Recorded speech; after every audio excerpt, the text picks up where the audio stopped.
దేవునికి స్తోత్రములు. ప్రభు పేరిట ఈ కార్యక్రమం వీక్షిస్తున్న ప్రియ దేవుని జనాంగమా, మీ అందరికీ నా హృదయపూర్వక శుభవందనాలు తెలియపరచుకుంటూ ఉన్నా. ఈరోజు 191వ ఎపిసోడ్కి వచ్చాం. సబ్జెక్టు మరి దర్శనాలు. నా దర్శనాల్లో ఒకే కోవకు వచ్చినటువంటి దర్శనాలు. అది ఇంపార్టెంట్ దర్శనం ఏంటి అంటే, ఇతర జనుల మీద పరిపాలన చేస్తున్నది ఎవరు అనే దాని మీద. ఇతర జనులు అంటే నాకు ఇష్టమని, వాడి సృష్టికర్త అని తెలుసుకోగానే దేవుడు ఎంతో ఆనందపడుతూ ఆనంద బాష్పాలు కాల్చడం అది సబ్జెక్ట్. వాళ్ళు తెలుసుకుంటే ఈయనకి ఎంత ఆనందం కలగటానికి కారణం ఏంటంటే, ఈ బైబిల్ గ్రంథం నిండా వాళ్ళు తెలుసుకోవాలని ఆది కాండం నుంచి ఎన్ని ప్రయత్నాలు చేశాడో దేవుడు మీకు చెప్పుకుంటూ వస్తున్నా. దానియేలు గ్రంథం వరకు కూడా చెప్పా.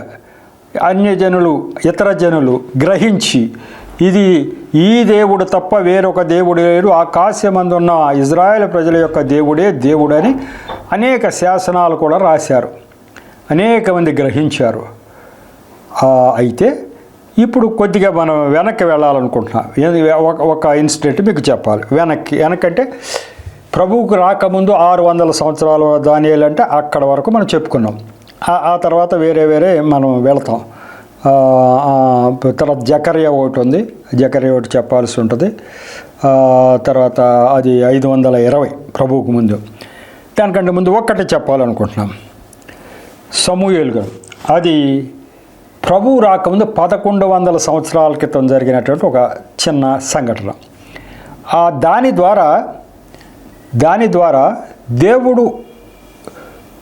ఈ దేవుడి ప్రజలు దేవుడు అంటే ఎలా ఉంటున్నారు, దేవుడు ప్రజలు కానివారు దేవుడు చేసే కార్యాలు చేసి వాళ్ళు ఎలా ఉంటున్నారు అనే విషయాలు మీకు తీసుకురావాలని ప్రభువు కంటే ముందు 1100 సంవత్సరాల క్రితం ఏలీ అనేటువంటి మరి న్యాయాధిపతుల్లో చివరిలో ఉన్నాడు. ఆయన న్యాయాధిపతి. ఆయన కుమారులు ఇద్దరు యాజకులు. ఆ కాలంలో మరి ఆ యొక్క వచనం మీకు చదివి వినిపిస్తే 1 సమూయేలు 23 నుంచి చదవాలి. 23, 24, 25 వచనాలు చదివేసి మీకు ఎక్స్ప్లెయిన్ చేస్తాను. 2వ అధ్యాయం 1 సమూయేలు. ఈ జనుల ముందర మీరు చేసిన చెడ్డ కార్యములు నాకు వినబడినవి. ఇలాంటి కార్యములు మీరు ఎందుకు చేయుచున్నారు? నా కుమారులారా, ఇలాగు చేయవద్దు. నాకు వినబడినది మంచిది కాదు. యెహోవా జనులను మీరు అతిక్రమింపచేయుచున్నారు. నరునికి నరుడు తప్పు చేసిన ఎడల దేవుడు విమర్శ చేయును గాని, ఎవరైనా యెహోవా విషయంలో పాపం చేసిన ఎడల వాని కొరకు ఎవడు విజ్ఞాపన చేయును అనెను. అయితే యెహోవా వారిని చంపదలసి ఉండెను గనుక వారు తమ తండ్రి యొక్క మొర్రను వినకపోయిరి. అది దేవుడు చంపదలుచుకుని కూడా ఉంటాడా? కొంతమందిని ఉంటాడు. దేవుడు చంపదలుచుకుంటాడంట కొంతమందిని. వీళ్ళెవరో ఇజ్రాయేల్ ప్రజలు. ఇజ్రాయేల్ ప్రజల్లో ఈ ఏలీ యొక్క ఈ న్యాయాధిపతి కుమారులు, యాజకులుగా ఉన్నటువంటి 2 కుమారులు చంపదలుచుకున్నాడంట. దేవుడు చంపదలుచుకున్నాడు కాబట్టి తండ్రి ఏదో మంచి మాటలు చెప్తే వాళ్ళు వినలేదంట. అంటే మనుషుల హృదయాలను అవసరం వచ్చినప్పుడు ఆయన మార్చగలడు. అవసరం వస్తేనే. ఈ పాయింట్ దగ్గర బాగా ఆలోచించాలి. అంటే ఇతర జనుల దృష్టిలో బట్టి చెబుతున్నా. మరి ఇట్లా మార్చేయగలవచ్చు కదండి దేవుడు. ఎవరి హృదయాలను మార్చేయచ్చుగా. అందరూ యేసు ప్రభువుని అంగీకరించేట హృదయాలు మార్చేయచ్చుగా. అంటే నీ ఇష్టమా నా ఇష్టమా? ఎవరిష్టం? ఆ పని చేయుడు దేవుడు. మనంతటా మనము సృష్టికర్త ఆయనని తెలుసుకురావాలనే కదా ఇన్ని ప్రయత్నాలు పడుతున్నాడు. లేకపోతే ఆయన హృదయాలు మార్చగలడు కానీ మార్చడు. ఎప్పుడు మార్చాడు? అవసరం వచ్చినప్పుడు, ఎక్కడ ధర్మాన్ని నిలబెట్టాల్సి వచ్చినప్పుడు. ఈ ఏలీ అనేటువంటి ఆయన కుమారులు ఇద్దరు కూడా యాజకుల స్థానంలో ఉండి చాలా తప్పు పనులు చేస్తున్నారట. ఆ మందిరానికి వచ్చినటువంటి ఆ స్త్రీలతోటి, సేవ చేస్తున్న స్త్రీలతోటి అసభ్యంగా ప్రవర్తిస్తున్నారట. ఇది అందరూ ఆ నోట చెప్పుకుంటున్నారు. ఇదేం అన్యాయం, మన యాజకులే ఇట్లా తప్పులు చేస్తున్నారని అందరూ చెప్పుకుంటున్నారు. అది అందరికి పాకుద్ది కదా, అందరికీ ఇజ్రాయెల్ ప్రజలకి పాకుద్ది, మిగతా వాళ్ళు కూడా వింటారు కదా ఆ నోట్ అయినట్టు. ఇప్పుడు మనం ఎవరైనా తప్పు చేస్తూ ఉంటే ప్రభువుని ఎరిగిన వారు, యేసు ప్రభువుని ఎరిగిన వారంట వెళ్ళి తప్పు చేశారని మనకంటే ముందు ఇతర జనులే చెప్పుకుంటూ ఉంటారు, ఇతర జనులే ఎక్కువ చూస్తుంటారు. కాబట్టి దేవుడికి ఏమనిపించిందంటే వీళ్ళని చంపాలి, అంతే కోపం వచ్చింది. ఇజ్రాయెల్ ప్రజలు, వాళ్ళు ఇజ్రాయెల్ ప్రజలు కదండి, వాళ్ళని వదిలేసేయచ్చు కాబట్టి నో, న్యాయం న్యాయమే, ఇజ్రాయెల్ ప్రజలైనా న్యాయం న్యాయమే. పైగా యాజకులంటే ఈ యొక్క బైబిల్ గ్రంథం అంతా అవపోసన పెట్టిన వాళ్ళు అయి ఉండాలి, ధర్మశాస్త్రం అంతా తెలిసిన వాళ్ళు అయి ఉన్నాయి. తెలిసి చేసిన తప్పుకి ఎక్కువ శిక్ష ఉంటుంది. ఆ యొక్క బైబిల్ గ్రంథంలో కొత్త నిబంధనలో చెప్తాడు, తెలిసి చేస్తే తప్పు ఎక్కువ దెబ్బలు తగులుతాయి, తెలియకుండా చేస్తే తప్పు కొన్ని దెబ్బలే తగులుతాయి అన్నాడు. ఇప్పుడు ఎవరైనా తప్పు చేస్తున్నారు వాళ్ళు తెలియకంటే ఎవరు? ఇతర జనులు వాళ్ళకి ధర్మశాస్త్రం లేదు, ఏది తప్పో ఏది రైటో తెలియదు, వాళ్ళు తప్పు చేస్తే ఒక రకమైన శిక్ష. కానీ ప్రభువుని ఎరిగిన బిడ్డలు తప్పు చేస్తే ఎక్కువ దెబ్బలు తగులుతాయి, ఎక్కువ శిక్ష విధిస్తానా అని చెప్పాడు. అది న్యాయం, తెలిసి కూడా చేయటం. కాబట్టి ఇప్పుడు ఈ స్థానంలో ఉన్నటువంటి వీళ్ళు చేసినటువంటి తప్పు చూసి ఆ ముసలాయన ఏలీ గారు ముసలాయన అయిపోయాడు. అయ్యా మీరు చేసేది తప్పు అంటే వాళ్ళు మేము చేసే తప్పు అయినా సరే మేము సరిదిద్దుకోం, అట్లాగే ఉంటామన్నారట. ఎందుకన్నారు అట్లా? దేవుడు వాళ్ళ హృదయాల్లో అటువంటి ఆలోచనే కలగజేశాడు. వాళ్ళని చంపాలి కాబట్టి, వాళ్ళు వినకూడదు, వాళ్ళు చావాలి, వాళ్ళు వినకూడదు, వాళ్ళు చావాలి. అట్లా దేవుడు నిర్ణయం చేసి దేవుడు శిక్షించడానికి మార్గాలు, ఆయన వచ్చి కత్తి పట్టుకొచ్చి ఇటు తప్పు చేసాడని చంపటం అట్లా చేయక్కర్లా. దేవుడు వచ్చి దుష్టుల్ని శిక్షించడానికి ఆయన వచ్చి ఏం చేయక్కర్లా. అట్లా చేయాలంటే ఎన్నిసార్లు రావాలి, ఎంతమందికి చేయాలి? అక్కడ పైనుండే ఇదన్నీ జరిపిస్తూ ఉంటాడు. కాబట్టి వినకుండా చేశాడు అంతే, వాళ్ళు వినకుండా చేశాడు. ఈ వినకుండా చేస్తే ఆ తర్వాత యుద్ధానికి పక్కనున్న దేశాలు దేవుడు పూరికొల్పాడు. ఫిలిష్తీయుల దేశం అని ఉంది. ఆ ఫిలిష్తీయుల దేశం మరి యుద్ధానికి వచ్చింది. యుద్ధానికి వచ్చినప్పుడు మరి వీళ్ళు యుద్ధానికి వెళ్ళాలి కదా, ఆ యుద్ధంలో వీళ్ళెదురు చావాలి, అది దేవుడు ఆలోచన. సరే, ముందు రోజు యుద్ధం చేశారు. ముందు రోజు యుద్ధం చేస్తే ఒక 4,000 మంది వీళ్ళు చచ్చిపోయారు, ఇజ్రాయేలీలు. ఇజ్రాయేల్ ప్రజలకు వాళ్ళకి ఎంత గర్వం అంటే, మనకి దేవుడు సృష్టికర్త అయిన దేవుడు మన దేవుడు. అప్పుడు మనకి సృష్టికర్త అయిన దేవుడు ఆయన ఉంటాడు, ఆయన ఉన్నాడు కాబట్టి మనకి ఏ భయం లేదు. మనకి ఏ దేశం మన మీద దండి వచ్చినా మనమే వాళ్ళని జయించేస్తాం అనే ధైర్యంతో ధీమాతో ఉన్నారు. అంతేకాకుండా ఇప్పుడు ఈ ఏలీ కుమారులు చేసే పని వాళ్ళు ఏంటి? మేము యాజకులం, దేవుని బిడ్డలం, దేవుని యొక్క మందిరంలో సేవ చేస్తున్న వాళ్ళు, మేము ఏం చేసినా మాకు చెల్లుతుంది అనుకుంటున్నారు. చెల్లుతుందా? మందిరంలో సేవ చేసినంత మాత్రాన, యాజకులుగా నియమింపబడినంత మాత్రాన దేవుడు ఊరుకుంటాడా? నువ్వు యాజకుడిగా ఉన్నందుకే నీకు పెద్ద శిక్ష, అన్నీ నువ్వు తెలిసి తప్పు చేస్తున్నావు కాబట్టి నీకు శిక్ష తప్పదు అని ఆ యొక్క ఫిలిష్తీయులకి 4,000 మంది చచ్చిపోయారు. వీళ్ళు ఏమనుకున్నారంటే, అమ్మో మన దేవుడు సూర్యుడు కదా, మన దేవుడు మందసాన్ని యుద్ధ భూమిలోకి తీసుకొచ్చేద్దాం, యుద్ధ భూమిలో తీసుకొచ్చేసి అక్కడ నిలబెడదాం, అప్పుడు మనల్ని ఎవడేం చేస్తాడో చూద్దాం. ఈసారి ఇక మన దేవుడు హస్తం మనకు తోడుగా ఉంటుంది కాబట్టి, మన దేవుడు హస్తం మన మీద ఉంటుంది కాబట్టి మిగతా వాళ్ళంతా, ఎందుకంటే వీళ్ళ చరిత్ర వీళ్ళకి తెలుసు కదా. ఇది ఎప్పుడు జరిగింది? ప్రభువుకు ముందు 1100 సంవత్సరాల క్రితం.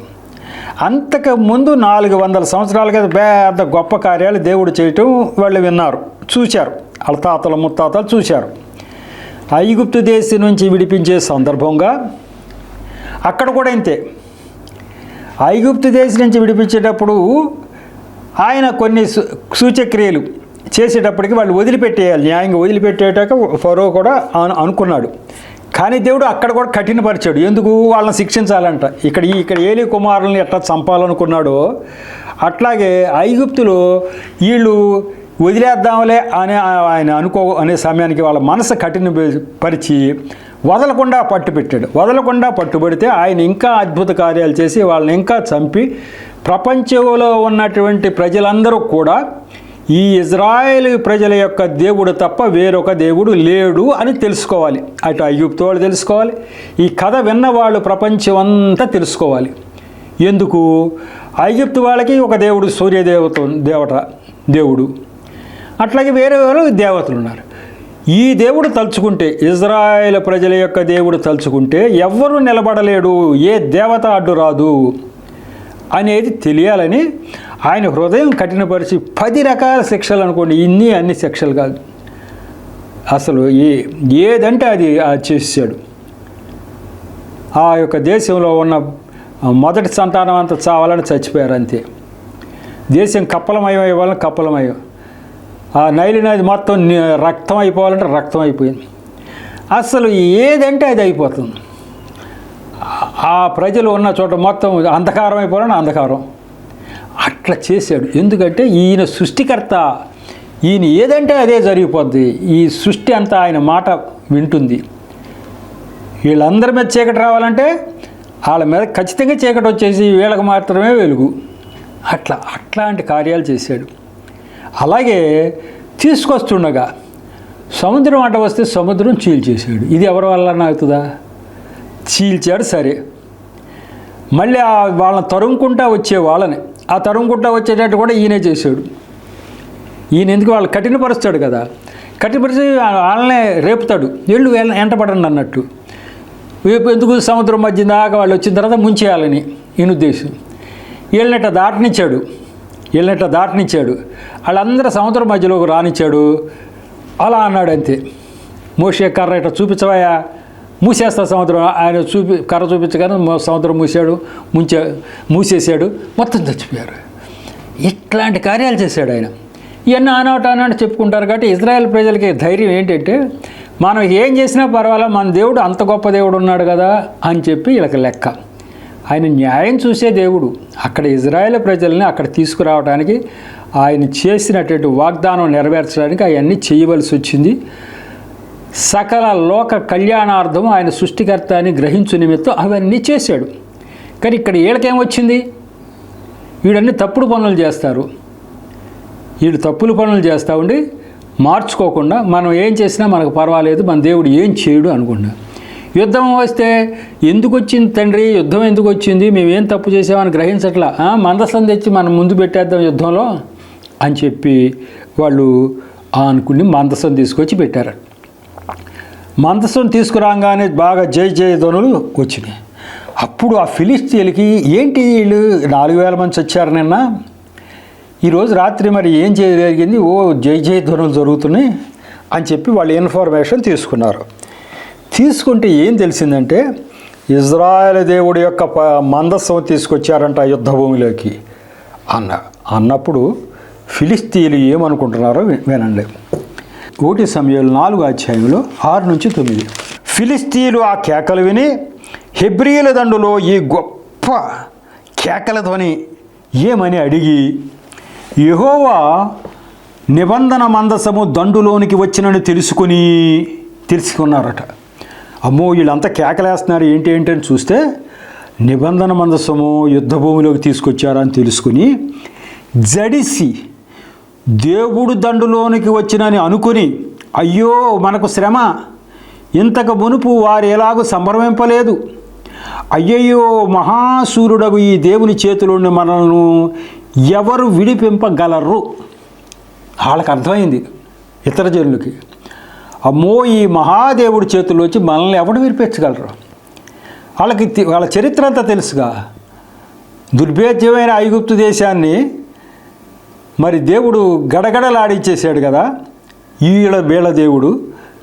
ఇప్పుడు ఈ దేవుడు మందసమే ఇక్కడికి వచ్చిందంటే, అయ్యయ్యో మహాసూరుడగు ఈ దేవుని చేతిలోని మనల్ని ఎవరు విడిపించగలరు. అరణ్యమందు అనేకమైన తెగుళ్ళ చేత ఐగుప్తులను హతము చేసిన దేవుడు ఈయనే కదా. అప్పుడు గుర్తుందంతా వాళ్ళకి, బయట వాళ్ళకి, అసలు వాళ్ళకంటే బయట వాళ్ళకి బాగా గుర్తున్నాయి. దేవుడు అనేక సార్లు కీర్తనకారుల ద్వారా అన్ని చోట్ల చెప్పించాడు. ఇవన్నీ మర్చిపోయారంటయ్యా. నిన్నగాక మొన్న జరిగినటువంటి విషయాలు అసలు అప్పుడే మర్చిపోయారుగా వీళ్ళు. దాటి వచ్చి అరణ్యంలో 40 సంవత్సరాలు సంచరిస్తున్నప్పుడే మర్చిపోయారు. ఈ చేసినవన్నీ. కానీ ఇతర జనులు 400 సంవత్సరాల తర్వాత ఫిలిష్తీయులు యొక్క యెహోవా మందసం యుద్ధ భూమిలోకి వచ్చింది అనగానే వాళ్ళు అనుకునే మాటలు వినండి. అరణ్యమందు అనేకమైన తెగుళ్ళ చేత ఐగుప్తీయులను హతము చేసిన దేవుడు ఈయనే కదా. అప్పుడు 10 రకాల తెగుళ్ళు ఈయనే కదా. ఫిలిష్తీయులారా ధైర్యము తెచ్చుకొని వారు మీకు దాసులైనట్టు మీరు హెబ్రీయులకు దాసులు కాకుండా బలాఢ్యులై యుద్ధము చేయడని చెప్పుకొనిరి. అప్పుడు అనుకున్నారంట, అబ్బో మీరు మనం జాగ్రత్తగా ఉండాలి, ఫిలిష్తీయులు అందరూ ఆయన అసలు దేవుడు వచ్చేస్తున్నాడు, జాగ్రత్తగా ఉండి మనం బానిసలు అయిపోకుండా జాగ్రత్త పడాలి అనుకున్నారు. ఫిలిష్తీయులు యుద్ధము చేయగా, సరే యుద్ధం జరిగింది. ఫిలిష్తీయులు యుద్ధము చేయగా ఇజ్రాయేలు ఓడిపోయి అందరూ తమ డేరాలకు పరుగెత్తి వచ్చిరి. అప్పుడు అత్యధికమైన వధ జరిగాను. ఇజ్రాయేలులో 30,000 కాల్బలము కూలెను, మరియు దేవుని మందసము పట్టబడెను. అది కాకను హోఫ్ని ఫీనెహాసులను ఏలి యొక్క 2 కుమారులు హతులైరి. ఇది మందసం ఉంది, మన దేవుడు మనల్ని రక్షిస్తాడంటే ఎన్ని తప్పుడు పనులు చేసినా దేవుడు మందసం పెట్టుకుంటే రక్షిస్తాడా? నో. అసలు నువ్వు మందసం పెట్టుకో, ఇంకోటి అంటే 100 ప్రార్థనలు చెయ్యి, నువ్వు తప్పుగా ప్రవర్తించే దేవుడు క్షమించడు. మందసం తీసుకొచ్చి అక్కడ పెట్టు, ఊరేగించు, ఏమన్నా చెయ్యి, దేవుడు మాత్రము వినడు నువ్వు తప్పు పని చేస్తే. కాబట్టి ఆ రోజు 30,000 మంది చచ్చారంట. ఇజ్రాయేల్ పారిపోయారంట. దేవుడు ఎవరిని చంపాలనుకున్నాడు? ఏలీ కుమారులు 2 చంపాలను. ఆ 2 కుమారులు కూడా చచ్చారు. 30,000 మంది సైన్యం, ఏలీ కుమారులు 2 కూడా చచ్చారు ఒక్కరోజే. అంత నష్టం కలిగితే వాళ్ళు కింద మీద అయిపోయి ఏం జరిగింది నీ తప్పు నీకు తెలియటిల్లా. దేవుడు అన్నీ చూచే దేవుడు. పొరుగువారు ఇతర జనులు ఫిలిష్తీయులు 400 సంవత్సరాల క్రితం ఐగుప్తు దేశంలో ఏం జరిగిందో చూచి గుర్తుపెట్టుకుని, అయ్యో ఈయన చేతుల్లోంచి మనల్ని ఎవడు విడిపించగలరు? ఐగుప్తులో అనేకమైన తెగుళ్ళు చేత ఐగుప్తీయులను నశింపచేసిన ఈయనే కదా. ఈయన చేతిలోంచి అంటే వాళ్ళకి తెలుసు, ఈయన చేతిలోంచి ఏ దేవత వాళ్ళు ఆరాధించే దేవుళ్ళు అనుకోబడిన వాటిని ఎవ్వరూ కూడా విడిపించలేరని ప్రజలకు తెలుసు, వాళ్ళకి తెలుసు. కాబట్టి వాళ్ళు అలా అనుకున్నారు. వీళ్ళు ఏమనుకున్నారు? గర్వంతో విర్రవెగుతూ మన మందస్సం ఉంది కాబట్టి మనకేం భయం లేదు, మనం ఎన్ని తప్పులు చేసినా దేవుడు చూడలే అనుకున్నాడు. నీ తప్పులు చూడబట్టే ఈ యుద్ధానికి పురిగొల్పాడు, నువ్వు మంచి మాటలు వినకుండా చేశాడు, నువ్వు చచ్చేటట్టుగా కూడా చేశాడు. ఆయన ధర్మాత్ముడు, ధర్మాన్ని 100% పాలు పాటించే దేవుడు కాదా? అవునా? ధర్మము 100% ఆ యొక్క తన ప్రజలే కానీ ఇతర ప్రజలే కానీ న్యాయము తప్పడు దేవుడు. ఈ సంఘటన ఎందుకు తీసుకున్నా అంటే ఇతర జనుల్లో కూడా చాలా చోట్ల చెప్తాడు దేవుడు. ఇతర జనులు నా పేరు చెప్పగానే వణికిపోతున్నారే, అసలు దేవుడు ఎవరో తెలియక ఏదో విగ్రహాలను పూజించుకుంటున్నారు. కానీ ఇతర జనులు నా పేరు చెప్పగానే వణికిపోతున్నారు, నేనంటే భయము గౌరవం కలిగి ఉన్నారు. మీకేమైందని మలాకి గ్రంథంలో గట్టిగా మరి ఆయన క్లాస్ తీసుకున్నాడు. అంటే గట్టిగా చెప్పాడు, మీకు అసలు నిర్లక్ష్యం ఏంటయ్యా? నేను తండ్రిని అయితే నాకు రావాల్సిన ఘనత ఏమాయను అంటాడంతే. ఇన్ని చేసిన నాకు ఏమాత్రం ఘనత ఇట్లా, అదిగో అన్యజనులు చూసి నన్ను తూర్పు నుంచి పడమర వరకు అందరూ కూడా నన్ను గౌరవిస్తున్నారే. సరే నన్ను ఆరాధించట్లేదు, వాళ్ళకు తెలుసో తెలియకో వేరే దేవుళ్ళు దేవతలు ఉన్నారనుకుంటున్నారు, వెళ్తున్నారు. కానీ నేనంటే గౌరవం ఉంది, నేను సామాన్యమైన దేవుడిని కాదు, నేను అసలైన దేవుడిని అని వారికి తెలుసు. కానీ నీకేమైంది అని చెప్తూ ఉన్నాడు. కాబట్టి ఈ ఇద్దరిని కూడా చంపడానికి దేవుడే కంకణం కట్టుకుని చంపించినట్టు అవునా కాదా? నాకు చాలామంది ఇతర జనులు అడుగుతూ ఉంటారు, అదేంటండి మీ దేవుడు ఎలా న్యాయవంతుడవుతాడు? ఎన్ని తప్పులు చేసినా మీ దేవుడు క్షమించేస్తాడంట కదా, క్షమించే దేవుడు అంట కదా, అది న్యాయమా అని అడుగుతారు. క్షమించాడు ఇక్కడేమన్నా తప్పులు చేస్తే? మా దేవుడు ఎన్ని తప్పులు చేసినా క్షమించడు బాబు. ఆయన 1-2 తర్వాత పశ్చాత్తాపడితే తప్ప ఎవ్వరికి క్షమించడు. హెబ్రీ పత్రిక 10:26 చూడండి.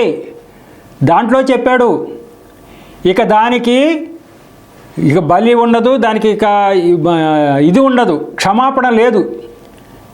తెలిసి చేసిన తర్వాత, తప్పు చేసిన తర్వాత క్షమాపణ లేదు. వాళ్ళు ఇజ్రాయేల్ ప్రజలే కానీ ఎవరన్నా కానీ వాళ్ళకి క్షమాపణ లేనే లేదు. ఖచ్చితంగా నరకానికి వాళ్ళు ఎదురు చూడాలి. ఖచ్చితంగా నరకం చెప్పాడు అంతే. ఇక్కడ ఏదైనా చిన్న పనిష్మెంట్ ఇచ్చి తీసేది కూడా కాదట, డైరెక్ట్గా నరకమే అట్లా చెప్పాడు. అదిగో ఇటువంటి వచనాలు ఉన్నాయి. దేవుడు దేన్ని పడితే దాన్ని క్షమించే దేవుడు కాడు, దయా కనికరం గల దేవుడే. ఎప్పుడు ఏ సందర్భంలో ఆ దయా కనికరం చూపించాలో అప్పుడు. ఎక్కడ నలిగిన రెల్లుని వేరేవాడు అక్కడ చూపిస్తాడు. ఎక్కడన్నా వాడు కుంటుకుంటూ లేవలేని పరిస్థితిలో ఉండగా ఇంకా ఆడి మీద మళ్ళీ ఇంకో రాయి వెయ్యడు. అటువంటి కనికరం చూపిస్తాడు తప్ప తెలుసో తెలియకో, మరి వాడు తెలుసో తెలియక ఏదైనా చిన్న తప్పు చేస్తే కనికరం చూపిస్తాడు కానీ ఎవరికి పడితే వాళ్ళని క్షమించే దేవుడు కాడు అని చెప్పి ఈ వచనం యొక్క వెలుగులో మనకు తెలుస్తూ ఉంది. అలాగే దేవుడికి ఈ యొక్క శిక్షలు పనిష్మెంట్లు ఇచ్చే దాంట్లో న్యాయం తూచే తప్పకోకుండా పాటిస్తూ ఉంటాడు. యోషియా గారి విషయంలో కూడా, యోషియా రాజు అనే విషయంలో కూడా చక్కటి వచనాలు ఉన్నాయి. యోషియా రాజు విషయంలో కూడా ఆయన చేయలే పాపం తప్పు. వాళ్ళ తాత మనష్షే అని ఆయన తప్పు చేశాడట. వాళ్ళ తాత మనష్షే అని ఆయన తప్పు చేశాడట. ఇక ఆ తప్పు ఆయనకు గుర్తుంది. రెండో రాజుల గ్రంథం 23, 26, 27. రెండో రాజుల గ్రంథం 23, 26, 27. అయినను మనష్షే యెహోవాకు పుట్టించిన కోపమును బట్టి ఆయన కోపాగ్ని ఇంకనూ చల్లారకుండా యోధా మీద మండుచునే ఉండెను. కాబట్టి యెహోవా నేను ఇజ్రాయేల్ వారిని వెళ్ళగొట్టినట్లు యోధా వారిని నా సముఖమునకు దూరముగా చేసి నేను కోరుకొనిన యెరూషలేము పట్టణమును నా నామమును అచ్చట ఉంచుదునని నేను చెప్పి ఉన్న మందిరమును నేను విసర్జించనని అనుకొని ఉండెను. యోషియా గారు ఎప్పుడంటే ప్రభువుకు ముందు 630 సంవత్సరాలు. ఆయన మంచి రాజే. ఆయన పుట్టకముందే 250 సంవత్సరాల క్రితం యరబోము అనేటువంటి ఉత్తర దేశపు రాజు తప్పుడు పనులు చేస్తే దూడలను చేయించి దూడలే మీ దేవుడు ప్రార్థించుకోండి అని చెప్పి చేస్తూ ఉంటే దేవుడు కోపం మండిపోయింది. ఆయన దైవజనుడు ఒక ఆయన పంపించాడు అక్కడికి. 1వ రాజుల గ్రంథం 13వ అధ్యాయంలో చెప్తాడు. పంపించి యరబోము నువ్వు చేసేది చాలా తప్పు, ఏదో దూడలను నిలబెట్టి నువ్వు వెళ్ళి యాజకుల్లాగా చేస్తున్నావా, నీ చేతికి కుష్ఠరోగం వస్తుందంటే కుష్ఠరోగం వచ్చేసింది. మళ్ళీ బతిమాడుకుంటే ఆ యాజకుడు చెప్తే మళ్ళీ వచ్చించేయి. ఇప్పుడు చేస్తున్నావు నువ్వు, యాజకులు నియమించావు, ఇవన్నీ చేపిస్తున్నావు తతంగం. నా పేరు మీద యోషియా అనే ఒక రాజు వస్తాడు రాబోయే కాలంలో. అతడు ఈ బలిపీఠాలన్నీ చిన్నాభిన్నం చేస్తాడు. దీని మీద యాజకత్వం చేసిన వాళ్ళు చచ్చిపోతారు. అప్పటికి ఉండరుగా 250 సంవత్సరాల ముందు చెప్తున్నాడు. ఆ చచ్చిపోతే వాడు ఎక్కడెక్కడ ఉన్నాడో వాడి శకలాలన్నీ తీసుకొచ్చి ఈ బలిపీఠంలో పెట్టి కాల్చి పారేస్తాడు. అట్లా జరుగుతుంది అని పేరుతో సహా వాళ్ళు పుట్టకముందే 250 సంవత్సరాల క్రితం చెప్పాడు. యోషియా అలాగే పుట్టాడు. పుట్టిన దగ్గర నుంచి కూడా దేవుడి యొక్క మంట, దేవుడి యొక్క ఆ యొక్క ప్రభావం చేత ఆయన అన్ని పనులు చేసుకుంటూ వచ్చాడు. కానీ దేవుడు చూచాడట, యోషియా అన్నీ బాగానే చేశాడు కానీ వీళ్ళ తాత చేసిన పాపం కొంత మిగిలిందే. మనష్షే అని ఆయన వీళ్ళ తాత, ఆయన చాలా తప్పుడు పనులు చేశాడట. మరి ఆయన కాలంలో ఆయన మీదకి ఎంత శిక్ష వచ్చిందో మనకు తెలియదు. ఎవరైనా తప్పు చేస్తే వాళ్ళ మీద శిక్ష వచ్చినంత వరకు వస్తుంది. ఒకవేళ మిగిలిపోతే బిడ్డ తరాన తీసుకొచ్చి ఇచ్చేది ఈ దేవుడే అని తెలియపరచడానికి మీకు చెప్తున్నా. ఇది బిడ్డ తరాన వదిలిపెట్టడు. ఆ మనష్షే చేసిన పాపానికి కథ ఈయనకి ఏమని కోపం వచ్చిందంట. అంతకుముందే ఉత్తర దేశాన్ని అప్పచెప్పేసాడు 722లో BC. ఇప్పుడు 630. ఇక కొద్ది కాలానికి వీళ్ళనే అప్పచెప్తాడు నెబుకద్నెజరుకి. ఈలోగా ఈ మనష్షే చేసిన పాపం చూసి అసలు నా సన్నిధిని ఎక్కడి నుంచి తీసేయాలి, దేవుడు ఇష్టం. ఏదో సన్నిధి ఉంచాలంటే ఉంచుతాడు, తీసేయాలంటే తీసేస్తాడు. ఊరినే మందిరం ఉందంటే ఆ మందిరంలో దేవుడి సన్నిధి పెట్టాలనుకుంటే ఉంటుంది. ఇక్కడి నుంచి తీసేసా అంటే ఉండదు, అక్కడేమి ఉంచుతా అంటే ఉంచుతాడు. అది అంతేగాని ఏదో కట్టాం కాబట్టి మందిరం కట్టాక దాంట్లో ఖచ్చితంగా దేవుడు ఉన్నాడు నో, ఆయన పెడితేనే ఉంటుంది దేవుడి యొక్క ఆత్మ. కాబట్టి అట్లా చెప్పాడు, సొలొమోనుకు అట్లాగే చెప్పాడు. కాబట్టి ఇది జరుగుతుంది. ఈ దేవుడు అట్లా చూచే దేవుడు, చూచి ఆ యొక్క పరిపాలన చేసేటువంటి దేవుడు. ఆ మనిషే చేసిన పాపం ఈ మిగిలిపోయి ఉంటే ఈ యోషియాకి పాపం ఇక శిక్షించాలి. అది బిడ్డ తర మనవడు కదా, మనవడు తరాలను పూర్తి చేయాలనుకున్నాడు కాబట్టి ఆయన ఎవరో ఐగుప్తు రాజు ఫరోనేకో ఎవరో అషూర్ దేశం మీద దండెత్తి వెళ్తుంటే ఈయన మధ్యలో అడ్డగోలుగా వెళ్ళి దారి మధ్యన ఆయనకి అడ్డగించాడు. నువ్వు అడ్డగిస్తావా అని చెప్పి ఈయన చంపేశాడు. ఆవిడ చేతిలో చచ్చేట్టు చేశాడు. యోషియా గారు మంచి ఆయన ఏర్పరచుకున్న మనిషి, ఆయన చెప్పినట్టే చేశాడు. కానీ పాపం పితరుల పాపం తీసుకొచ్చి ఇచ్చేది మన దేవుడే అంటుంటారు అందరూ. కర్మ ఫలితమో కర్మ ఈ తెచ్చిచ్చి ఆయన ఉండాలయ్యా బాబు, తెచ్చిచ్చి ఆయన ఉండాలి. తెచ్చి ఇవ్వకపోతే ఈ యోషియా ఈ ఊర్లోనే ఉండేవాడుగా. ఆ పాపం ఈ మీదకి రావాలి అని చూచే ఈయన అడ్డగోలుగా దారిలోకి వెళ్ళి వాళ్ళ మీదకి వెళ్ళి వాళ్ళ చేతిలో చచ్చేట్టు చేసింది దేవుడు. అది అమలుపరిచేదే కర్మ ఫలితము అనుభవించేట్టు చేసేది ఈ దేవుడే. అనేక రెఫరెన్స్లు ఉన్నాయి. దీన్ని తర్వాత ఎపిసోడ్లోకి నేను తీసుకెళ్తా. కర్మ సిద్ధాంతం అనేది అది తప్పు, దేవుడు క్రియాఫలాలు ఇవ్వటం అనేది కరెక్టు. అది ఆయన దేవుడు అది ఎలా ఇస్తున్నాడో అనేక వచనాలు ఉన్నాయి. అవి తర్వాత ఎపిసోడ్లో తీసుకెళ్తాయి. దేవుడి యొక్క మాటలు దీవించునుగాక. ఇప్పటితో మరి ఈ 191వ ఎపిసోడ్ని ముగించుకుందాం. చిన్న ప్రార్థన చేసి ముగిస్తా.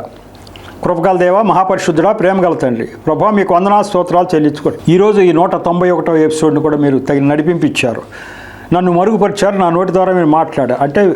అంతేకాకుండా వింటున్న బిడ్డల హృదయాలు తెరిచి విషయాన్ని గ్రహించే శక్తింది. ఈ యొక్క జ్ఞానము, ఈ యొక్క వెలుగులు అనేక మందిని వెలిగించడానికి వారికి సహాయం చేయండి. నిరంతరం మీ కృపను మా అందరి మీద మెండుగా ఉంచి ఆశీర్వదించమని మా ప్రభువును రక్షకుడైన యేసు నామములో పరమ తండ్రిని ప్రార్థించి వేడుకుంటున్నా తండ్రి, ఆమేన్. మరొకసారి మీ అందరికీ నా హృదయపూర్వక శుభవందనాలు తెలియపరచు. వందనాలు.